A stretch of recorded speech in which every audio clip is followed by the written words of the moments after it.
साथियों, हमारे यहां गांवों के घरों के स्वामित्व को, घर का मालिक कौन है, उसका स्वामित्व किसके पास है, इन बातों को लेकर हमेशा बहुत बड़ा सवाल रहा है। गांव की जमीन, इन जमीनों पर घर, पुरखों के बनाए घर, इनमें बरसों से जो लोग रहते रहे हो, लेकिन सरकारी दस्तावेजों में इनका अस्तित्व ही नहीं रहता।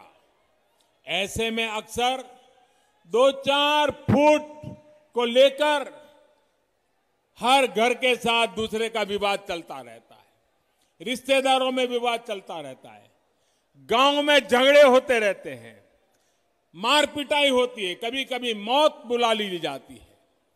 इन जमीनों पर, इन घरों पर मैं बिहार के हर गांव के नागरिक से बात विशेष रूप से कहना चाहता हूं। इन घरों पर आज जो उनके घरों के पास कागज न होने के कारण बैंकों से कोई कर्ज भी नहीं मिलता है। भारत के गांवों में रहने वालों की इस दिक्कत को दूर करने के लिए केंद्र सरकार ने स्वामित्व योजना की शुरुआत की है। इस योजना में सब कुछ टेक्नोलॉजी के माध्यम से हो रहा है, टेक्नोलॉजी कर रही है। ड्रोन की मदद से गांव के घर घर की मैपिंग, उसको नापा जा रहा है, मैपिंग कराई जा रही है।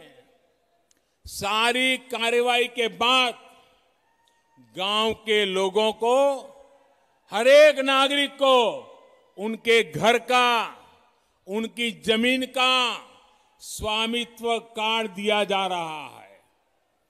भारत के 6 राज्यों में ये योजना पायलट के रूप में शुरू हो गई है। कुछ दिन पहले बाबू जयप्रकाश नारायण जी की जयंती के दिन 1 लाख लोगों को स्वामित्व कार्ड दिए गए हैं। बिहार में चुनाव के बाद, एनडीए की सरकार बनने के बाद बहुत जल्द इस योजना को यहां पर भी शुरू किया जाएगा। बिहार के गांव के हर नागरिक को इसका बहुत बड़ा लाभ मिलने वाला है। यहां के नौजवानों को लाभ होने वाला है। घर के स्वामित्व कार्ड पर गांव का नागरिक भी बैंकों से बहुत आसानी से ऋण ले सकेगा, कोई दिक्कत नहीं होगी।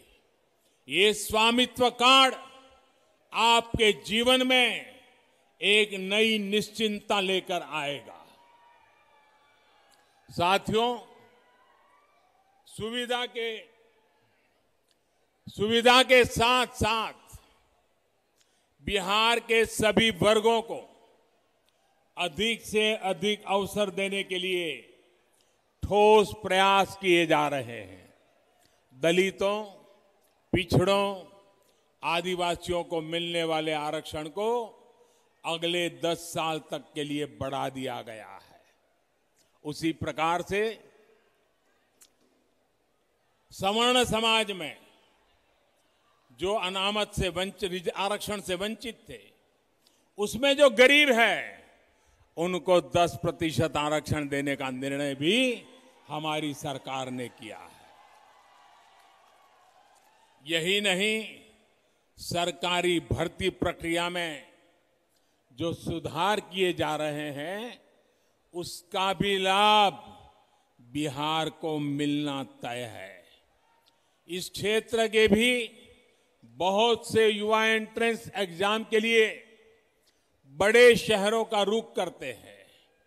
बार बार होने वाली परीक्षाओं के कारण युवा साथियों का समय, ऊर्जा और धन तीनों बर्बाद होता था। अब देश में अधिकतर प्रतियोगी परीक्षाओं के लिए कॉमन एंट्रेंस टेस्ट की सुविधा मिलने से युवा साथियों की परेशानी कम होगी। एक ही एग्जाम से सरकार के अनेक नौकरी के दरवाजे खुलेंगे। साथियों, एक और बड़ा प्रयास किया जा रहा है मातृभाषा में शिक्षा को लेकर। अभी हमारे डॉक्टर जायसवाल जी जब मैं आया, बड़े विस्तार से इसका वर्णन कर रहे थे। और ये काम जब मैं कह रहा हूं, मैं कहता हूं मन बुद्धि कर्म से मैं स्वर्गीय आदरणीय कर्पूरी ठाकुर साहब को आदरपूर्वक श्रद्धांजलि भी देता हूं। आज वो जहां भी होंगे, हमारी इस कल्पना से वो हम पर आशीर्वाद बरताते होंगे। भाइयों बहनों, देश की शिक्षा व्यवस्था में तो बिहार का गौरवशाली इतिहास रहा।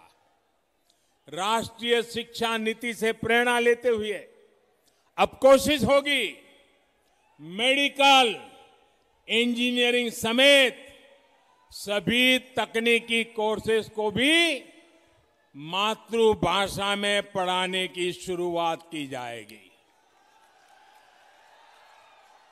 उसके कारण, अंग्रेजी के अभाव के कारण,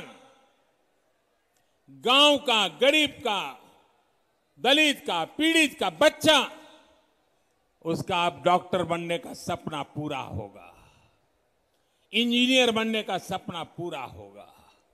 ये बहुत बड़ा निर्णय हम करने जा रहे हैं और मैं बिहार भाजपा को बधाई देता हूं कि उन्होंने अपने चुनावी मैनिफेस्टो में इस महत्वपूर्ण कार्यक्रम की घोषणा की है। साथियों, बिहार में स्वरोजगार के अवसरों के लिए भी निरंतर प्रयास किया जा रहा है। आज मुद्रा योजना से गरीबों को, महिलाओं को, युवा उद्यमियों को, दुकानदारों को बिना गारंटी का ऋण मिल रहा है। गांवों में जो उद्यमी दीदियां के समूह हैं, उनको भी बैंकों से मिलने वाली सुविधा अब बढ़ाई गई है। आज छोटे किसानों, मछुआरों, पशुपालकों, सभी को किसान क्रेडिट कार्ड दिया जा रहा है। पीएम किसान योजना के तहत बिहार के 74 लाख किसान परिवारों के खाते में करीब करीब 6,000 करोड़ रुपए सीधे जमा कराए गए हैं। कोई बिचौलिया नहीं, कोई कट नहीं। साथियों, कनेक्टिविटी एनडीए की डबल इंजन की सरकार की प्राथमिकता रही है, पहचान रही है। आज बिहार के करीब करीब हर गांव तक सड़क पहुंच रही है, नेशनल हाईवे चौड़े हो रहे हैं। बिहार की नदियों पर आज एक के बाद एक नए और आधुनिक पुल बन रहे हैं। यहां सोन नदी पर ही न जाने कितने दशकों से अनेक पुल सिर्फ हवा में ही बने रहे थे। अब इस दिशा में पूरी ईमानदारी से काम चल रहा है। सोन नदी पर कोइलवर पुल के समांतर 4 लेन पुल का काम अंतिम चरणों में है। बिहार को झारखंड से कनेक्ट करने के लिए भी सोन नदी पर पुल बनाया जा रहा है।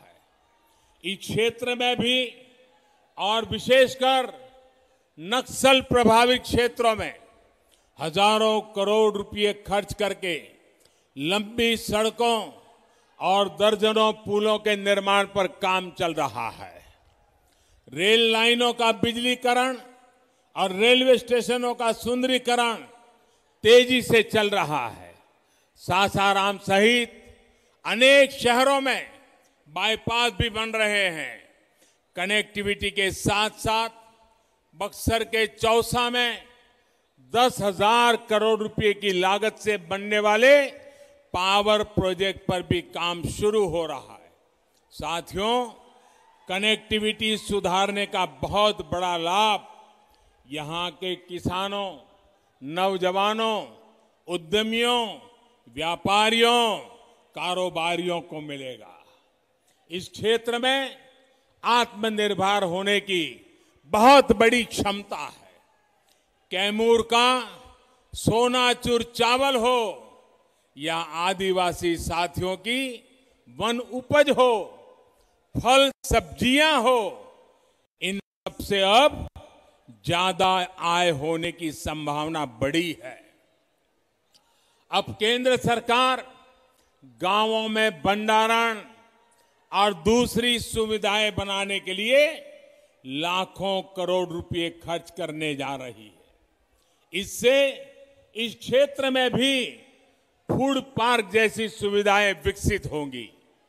हाल में कृषि क्षेत्र से जुड़े जितने भी सुधार किए गए हैं, उनका लक्ष्य ये भी है कि गांव के पास ही ज्यादा से ज्यादा कृषि से जुड़े उद्योग लगे। भाइयों और बहनों, आत्मनिर्भरता के संकल्प को मजबूत करने के लिए फिर नीतीश जी की अगुवाई में सरकार बनाना जरूरी है। बिहार में भाजपा, जेडीयू, हम पार्टी और वीआईपी के गठबंधन यानी एनडीए की सरकार जरूरी है।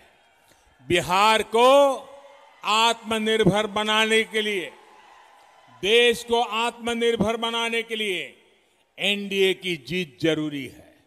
मुझे खुशी है कि बूथ लेवल पर भी एनडीए के सभी कार्यकर्ता, सभी राजनीतिक दलों के घटक दलों के साथी एकजुट होकर के पूरी ताकत से जुटे हुए हैं, एक दूसरे के साथी बने हुए हैं।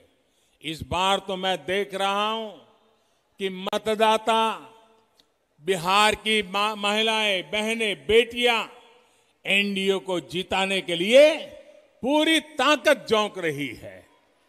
जो भी एनडीए का है, उसकी जीत के लिए ये साझा संकल्प सभी की बहुत बड़ी ताकत है।